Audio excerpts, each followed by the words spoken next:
1-mart kuni Kuvaytning Shuayba portida joylashgan Amerika harbiy bazasiga qilingan kutilmagan hujum oqibatida halok bo'lgan amerikalik harbiy xizmatchilarning jasadlari vatanga olib kelindi. Ma'lumotlarga ko'ra, Eronga tegishli jangovar uchuvchisiz qurilma AQShning havo hujumidan mudofaa tizimlarini chetlab o'tib, to'g'ridan-to'g'ri baza boshqaruv markaziga zarba bergan. Bu hujum natijasida 6 nafar amerikalik harbiy halok bo'ldi. Halok bo'lgan askarlarni kutib olish uchun 7-mart kuni Delaware shtatidagi Dover harbiy havo bazasida motam marosimi tashkil etildi.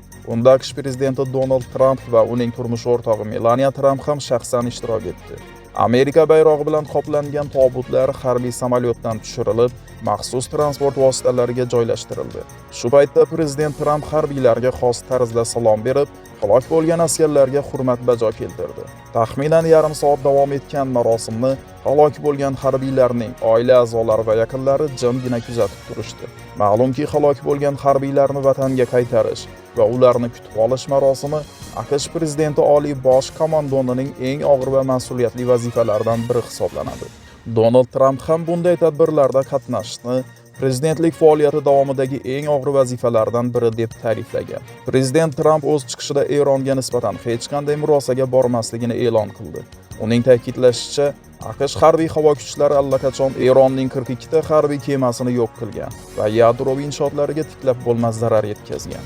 Trump Oq uydagi chiqishida agar Eron yadroviy qurol qo'llash bilan tahdid qilsa yoki AQSh bazalariga hujumlarni to'xtatmasa, jarrohlik aniqligidagi quruqlikdagi amaliyotlar, ya'ni maxsus kuchlar va desantchilar ishtirokidagi reydlar amalga oshirilishi mumkinligiga shama qildi.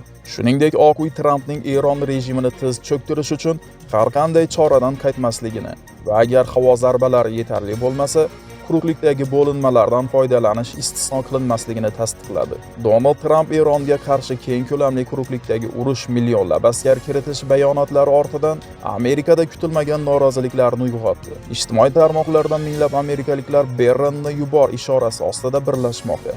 Ularning talabi aniq: agar Eronga piyoda qo'shinlar kiritiladigan bo'lsa, prezidentning kenja o'g'li Berrin Trump birinchilar qatorida armiyaga safarbar qilinishi kerak deyishmoqda. Germaniyaning Bild nashri yozishicha, xalq shu yo'l bilan Trampning urush qarori naqadar og'ir ekanini his qilishga majburlamoqchi. 2026-yil mart oyi Eron tarixida eng keskin burilish nuqtasi bo'ldi. Mamlakatning ko'p yillik rahbari Oyatulloh Ali Xamenei vafot etganidan so'ng uning ikkinchi o'g'li Mujtabo Xamenei rasman Eronning 3-oliy rahbari etib e'lon qilindi. 56 yoshli Mujtabo Xamenei shu paytgacha davlat lavozimlarida ishlamagan, intervyu bermagan va doim soyada qolishni afzal ko'rgan. Biroq AQSh razvedkasi va diplomatik manbalari uni yillar davomida Eron xavfsizlik tizimlari va Islom inqilobi qo'riqchilari korpusini amalda boshqarib kelgan asosiy figura deb biladi. Eron Islom Respublikasi tashkil topganidan beri hokimiyat ilk bor otadan bolaga o'tdi. Bu inqilob tamoyillariga zid deb hisoblanishi mumkin. Ammo harbiy vaziyat tizimning barqarorligini har narsadan ustun qo'ydi. Mujtaboning Islom inqilobi qo'riqchilari korpusi bilan yaqinligi Eronning kelgusida yanada keskin va harbiylashgan siyosat yuritishidan dalolat beradi. Uning ilk rasmiy nutqi Eronning tashqi dunyo bilan urushni davom ettirishi yoki diplomatik yo'lni tanlashini aniqlab beradi. Donald Trump ma'muriyati va Isroil ushbu tayinlovni diqqat bilan kuzatmoqda. AQSh tomoni Mujtabo Xameneining kelishi mintaqadagi keskinlikni pasaytirmasligini ta'kidlamoqda. Birlashgan Arab Amirligida favqulodda vaziyat, Yaqin Sharqdagi qurolli to'qnashuvlar ko'lami kengayib, Birlashgan Arab Amirliklari hududiga ham yetib keldi. Eron tomonidan uchirilgani taxmin qilinayotgan bir nechta jangovar dronlar Dubayning qoq markaziga kirib kelgan. Ulardan biri dunyodagi eng baland turar joy binolaridan biri. 90 qavatli Marina 23 osmono'par binosi yaqinida portlagan. Hujum oqibatida hududda kuchli yong'in kelib chiqqan.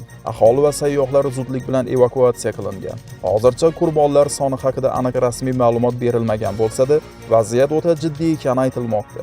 Birlashgan Arab Amirligi prezidenti Shayx Muhammad bin Zoid Al Nahyan mamlakat xalqiga shoshilinch murojaat bilan chiqib, Birlashgan Arab Amirligi rasman urush holatiga o'tganini e'lon qildi. Prezident o'z nutqida mamlakat xavfsizligini himoya qilish uchun barcha zarur choralar ko'rilishini, qurolli kuchlar to'liq shay holatga keltirilganini ta'kidladi.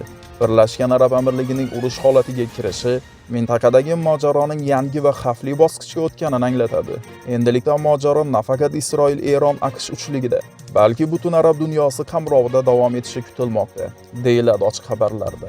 Bu voqealar jahon bozorida neft narxining keskin ko'tarilishiga sabab bo'ldi. Eron Islom inqilobi qo'riqchilari korpusi kutilmagan qaror qabul qildi. Hormuz bo'g'ozi to'liq yopildi. Dunyo neft savdosining 5dan 1 qismi o'tadigan yo'lning to'silishi natijasida neft narxi keskin oshib ketdi. Ijtimoiy tarmoqlarda tarqalgan videolarda yoqilg'i quyish shoxobchalarida katta navbatlar yuzaga kelganini ko'rishimiz mumkin. Bosh vazir Benyamin Netanyahu rasmiy bayonot berib, Eron oliy rahbari Ali Xamonayning vafoti Isroil uchun strategik maqsadlarga erishish yo'lidagi to'siqni olib tashlaganini ta'kidladi. Netanyahuning so'zlariga ko'ra, Tehronda hokimiyat kimning qo'liga o'tishidan qat'iy nazar, Isroil Eronning yadroviy va terrorchilik tahdidini butunlay yo'q qilmaguncha to'xtamaydi. Eron armiyasi va Livandagi Hizbulloh guruhi bir vaqtning o'zida Isroil hududiga keng ko'lamli zarbalar berdi. Jami 400 dan ortiq ballistik va qanotli raketalar uchirilgan. Isroilning temir gumbaz va uzoq masofali raketalariga qarshi tizimlari Tel Aviv, Quddus va Hayfa osmonida raketalarning katta qismini urib tushirdi. Rasmiy ma'lumotlarga ko'ra, hujumlar oqibatida 15 kishi halok bo'lgan, 2000 dan ortiq kishi jarohatlangan yoki shok holatiga tushgan. Beyt Shemesh va Tel Aviv markazidagi turar joy binolariga jiddiy zarar yetgan. Isroil armiyasining Sahal rasmiy vakili Efi Defrin armiya nafaqat hujumlarni qaytarishga, balki Eron ichkarisida quruqlikdagi maxsus operatsiyalarni o'tkazishga ham to'liq tayyorligini ma'lum qildi. Uning ta'kidlashicha, Isroil kuchlari Eronning raketa uchirish qurilmalari va komandonlik punktlarini yo'q qilish uchun har qanday masofada harakat qilishga qodir. Bosh vazir Benyamin Netanyahu Eron harbiylariga qarata qurolni tashlang, omon qolasiz. Qarshilik ko'rsatsangiz yo'q qilinasiz deya murojaat qilgan.